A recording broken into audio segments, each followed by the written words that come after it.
ని సీఎం చేయటానికో పక్క పార్టీ వాళ్ళ జెండాలు మోయటానికో పార్టీ పెట్టిన ఏకైక నాయకుడు ఎవరైనా ఉన్నాడు అంటే అది పవన్ కళ్యాణే. అందుకే ఆయన్ని పవన్ కళ్యాణ్ అనాలా పనికిమాలిన కళ్యాణ్ అనాలా ఎవరికి కూడా అర్థం కావట్లేదు. నిన్నేదో మాట్లాడారు అసలు చిరంజీవి గారు ఇన్ని రోజులు చాలా పెద్ద మనిషిగా చాలా గౌరవంగా బ్యాలెన్స్డ్గా ఉన్నారు.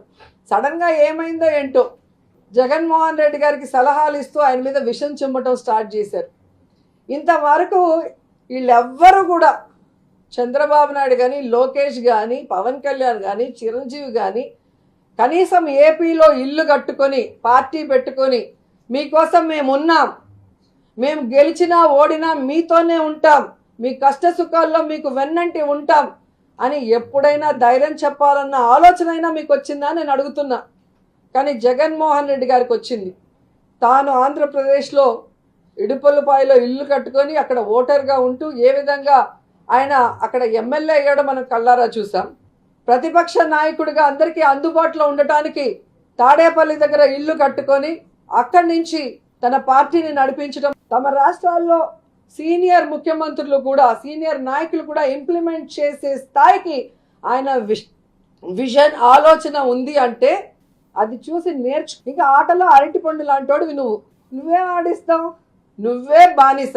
చంద్రబాబు నాయుడు ఎట్టా ఆడిస్తే అట్లా ఆడతావు. ఆడరా రామ అన్నట్టు ప్యాకేజ్ ఇచ్చినప్పుడు అంతా ఆడుతున్నావు తప్ప నువ్వు ఎక్కడన్నా స్టాండర్డ్గా ఒక ఇల్లు కట్టుకొని ఒక ఆఫీస్ పెట్టుకొని అక్కడ కూర్చొని నేను ఇక్కడ ఉన్నాను, మీకు కష్టం వస్తే రండి మాట్లాడదాం చేద్దాం ఎప్పుడైనా నువ్వు చేసావా?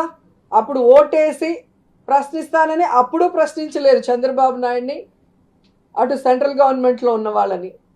చాలా మంది అంటారు ఎవరిని మిమ్మల్ని ఇలా అటాక్ చేస్తుంటారు సోషల్ మీడియాలో మాట్లాడుతుంటారు, మీరేం మాట్లాడరు ఏంటని. నాకు నేను చేసినటువంటి మంచి కార్యక్రమాలు, నేను పొందినటువంటి ప్రేమ అభిమానం ఇదే నాకు రక్షణ కవచం. నేను మాట్లాడక్కర్లా, నేను చేసుకున్న మంచి ఏం మాట్లాడుతున్నట్టు నేను అలాగ అంటుంటాను, ఇది సత్యం. సో ఆ తర్వాత మళ్ళీ ఆ సదరు రాజకీయ నాయకుడు మళ్ళీ ఎక్కడ మాట్లాడే నాకైతే వినపడలేదు. అంటే వాళ్ళకు కూడా మనసు ఉంటుంది కదా, వాళ్ళకు ఒక అంతరాత్మ ఉంటుంది కదా, వాళ్ళకి తెలుసు. ఇంటికి వెళ్ళేసరికి ఆయన అంతరాత్మ చెప్పబోయిన ఇంట్లో వైఫ్ అని చెప్పుద్ది, ఏంటి చెప్పు నోరు అని. సో ఇలా ఉంటుందన్నట్టు వాళ్ళ ఇది. సో మనం మాట్లాడక్కర్లేదు, మనం చేసుకుంటూ వెళ్ళిపోతూ ఉంటే కనుక ఎవరైతే ఇలాంటి రాతలు కానీ చేతలు కానీ మాటలు అంటారో వాళ్ళకి అదే సమాధానం. అందుకని నేను ఎప్పుడు దేనికి స్పందించను, అవసరం నాకు లేదు. మంచి చేసుకెళ్ళిపోవటమే, ఇలా మంచి చేసేటువంటి మాలాంటి తమ్ముళ్ళకి నేను సహాయంగా నేను ఉండటమే తప్ప ఇంకోటేం కాదు. అండ్ అనుకూలమైన ఇక థ్యాంక్ యూ.